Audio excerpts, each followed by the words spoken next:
Okay, well, good evening and welcome to this evening. The topic is the myth of the undeserving poor. I grew up in Asia. I worked in Africa. I've lived in different parts of this country. I now live in Shropshire in the West Midlands, trained as a teacher, involved in social work, and ended up as a pastor and pastored a church for 20 years. And when I started pastoring a church, many years ago, the question I asked myself are, who are the most needy people in our community and how can I help them? And that resulted in the formation of one of the first food banks in the country, which has now been running nearly 20 years and serves our whole town. And over the years in the church, we have been involved with ex-addicts, prisoners, with the elderly, with all sorts of different groups in need. We're now working with life skills. We're working with helping people with debt, as well as running the food bank that serves our town, and we're involved in a few other things internationally and so on. My church is connected to New Frontiers Network, which some of you will be familiar with. And some years ago, they said to me, could you help us to increase the capacity of churches in our network, several hundred churches, to engage with the poor, with social action across the country. That led to the formation of what is now a charity called Jubilee Plus, which I head up, and I've now given up leading my church. I still help on the team there, but I travel the country doing lots of different things. And so I've been involved in talking to churches and church leaders, church activists, all over the country, and building up a picture of what's really going on in the country with my team. And during the course of that process, we constantly came across an issue that people in churches faced when they were engaging with people in need in the community. The issue was sometimes in the mind of the leader of the church, sometimes in the mind of people working to help those in need, but always in the mind of the general congregation. And this issue was, to what extent do people deserve our help? There was a kind of subconscious tendency that we noticed all over the place for people to make value judgments that ultimately divided people into deserving and undeserving. So one of my colleagues, Natalie Williams, and I decided we would write a book on the subject, and the book is called The Myth of the Undeserving Poor. It was published a couple of years ago.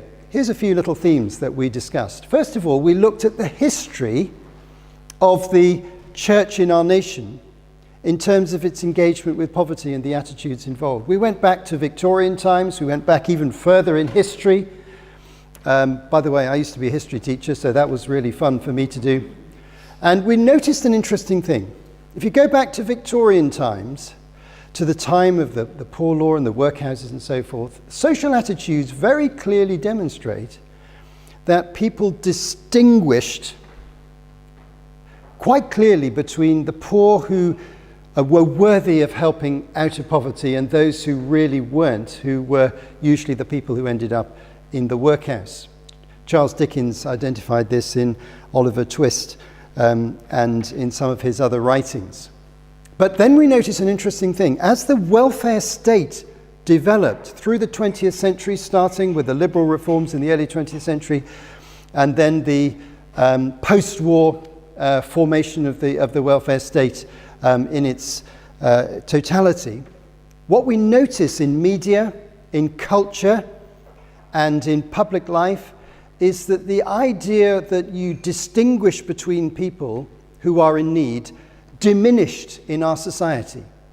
It became a very, very minor theme. People were trying to provide a universal provision for everybody, and that universal provision had the culture that it was universally accessible to people, really whatever their background situation. And so that's this, I'm obviously speaking in general terms here, but in generality, the formation of the welfare state and the culture of the welfare state, the development of the welfare state, had a more all-embracing culture towards people in need.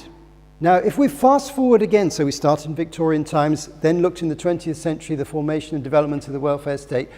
Now let's fast forward again. Let's just land the conversation in the year 2008. Familiar to you and me, because this is the time of the financial crash and the collapse of the banks and the fundamental change in our economy in Britain. By the way, it was a fundamental change in our economic capacity.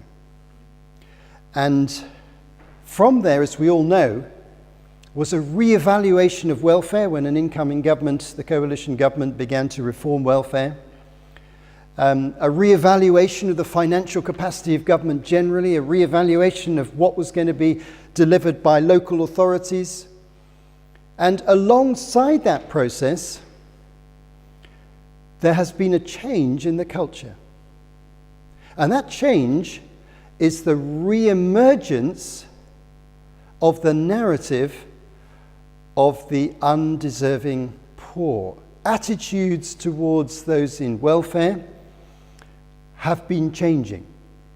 And it is the circumstances surrounding that financial crash that seem to have been the trigger, in general terms. Obviously, many different factors have come about, and different government policies have very much played into that. That was the general impression. That's a sort of gut feeling. Well, when we wrote the book, we thought we need to go from gut feeling to evidence, because we all know, and if you're involved in local churches helping people in need, you'll know a lot of people respond to these issues emotionally, psychologically, from the heart. They're either in compassion or perhaps in an opposite emotional response. It's a very emotional response to situations of people in need and what we should do about it. So we thought, well, we have a kind of intuitive sense that the narrative is changing, but is it really changing? So here's what we did. We took a key moment in the media, because we decided the media is a major narrative. That's an important starting point, really. A key moment in the media in our country, which was the first Benefit Street documentary. I wonder whether you remember that far back. 2014, the beginning of 2014. Now, obviously, since then, we've had a whole series of similar type of documentaries, haven't we? But the first documentary of Benefit Street was a bit of a bombshell in the media. So what we did was we decided to do a media analysis in the immediate aftermath of the first showing of Benefit Street in January 2014. And what we did was we took approximately 400 media articles in a 4-week period. We decided let's take a 4-week period from the showing till a 4-week period had elapsed. And let's get 10 different major media sources, including the BBC, all the major newspapers, tabloids and other papers, left and right and centre. And we took 10 different major media sources, and we went through the whole resource of what they'd written for a 4-week period to identify any articles or news items that related to poverty and any issues relating to that, not just welfare and benefits, but poverty generally. So we trawled all these papers, we put them through a kind of academic media analysis. We had an independent person helping us who was outside our team, looking for different messaging. And here are some of the things that we found. Because you know what it is. You can have a gut feeling about something in your culture, but sometimes you need to put down a bit of a marker. Now, we didn't have the resources to do anything more than that. That was challenging enough, I can tell you. But what we found was the following. We found a prevalence of negative messaging about people in poverty. And we found that located strongly in certain media outlets, and I'll let you guess what they are. I'm not here to cast aspersions on anyone. We found that the voice of the people who were in poverty and need was scarcely represented in the reporting. Now, this is a very interesting point about the media. When you're reporting a situation, there's a distinction between the reporter's perspective and the participant's perspective. And I think healthy news media has a bit of both, and we often get that. But we noticed in this media sample that we actually had a very minimal voice of the people who were actually working through issues of poverty, welfare, benefits, and other related things. And we noticed a phenomenon which is called, and many of you will be familiar with this, othering. Creating language and communication that suggests that the people you're talking about are the other side of some sort of cultural or relational barrier. They're the other, they're the outsider, they're the problem. So we notice these trends to be quite predominant in our media analysis. And we put all the statistics and all the research in the book, which you can get, incidentally. I've got some copies here. You can get it off Amazon, The Myth of the Undeserving Poor. Now that caused us to reflect further, because our work in Jubilee Plus is to do with churches and churches' capacity to help people in need. We go around the country helping churches in all sorts of different ways. And we thought then that the attitudes in society are one thing, but what are the attitudes amongst Christians? Now that's an even more challenging question. And what shapes the attitudes of Christians? Are they shaped by the Bible? Are they shaped by your social upbringing? Are they shaped by your political preference? Are they shaped by the media? It's a challenging question. So we did a survey of Christians' attitude, a small survey of Christians' attitude towards poverty and deserving or undeserving. And we also asked Christians questions about what the source of their opinions was. And we noticed an interesting thing. And you may be very familiar with this, but this is one of the biggest challenges to the church. In many cases, Christians' attitude to poverty is more influenced by their political persuasion, the media that they consume, than necessarily by biblical perspectives. That was a sobering thought. And it is a sobering thought to this day. Some people admitted that very openly. And it was interesting in questioning people formally, but also informally talking to people, finding that their perception of issues is overwhelmingly drawn from what we might call secular sources. Now, to some extent, you need information from somewhere, and I understand that. There's nothing wrong with that. It's very important.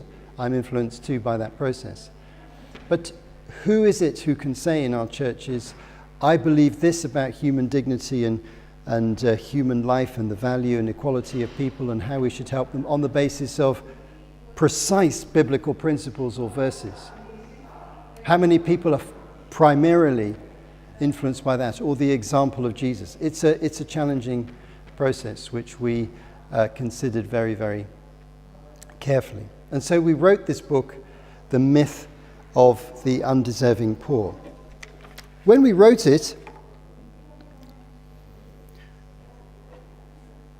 one of the interesting things was people who read it said, people who were involved in caring for other people said, I found that challenging my attitudes, even though I'm actually involved. And so one of the other little subtexts we discovered is many people who are involved in, shall we say, food banks,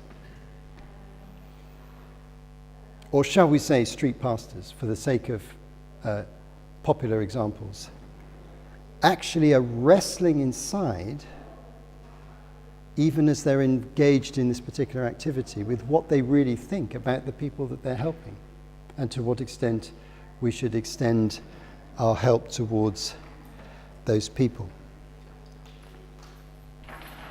Now, what I'm going to do this evening is we're going to do this evening in two parts. I'm going to pause in a moment and we're just going to have a conversation. And then after that, I'm going to talk about a fresh look at some of the biblical issues and a few other applications that I hope you might find interesting. But I think we've probably said enough now to generate some conversation and some feedback and some questions and some challenges. So we're going to just pause for a moment and we'll come back for part 2 very shortly.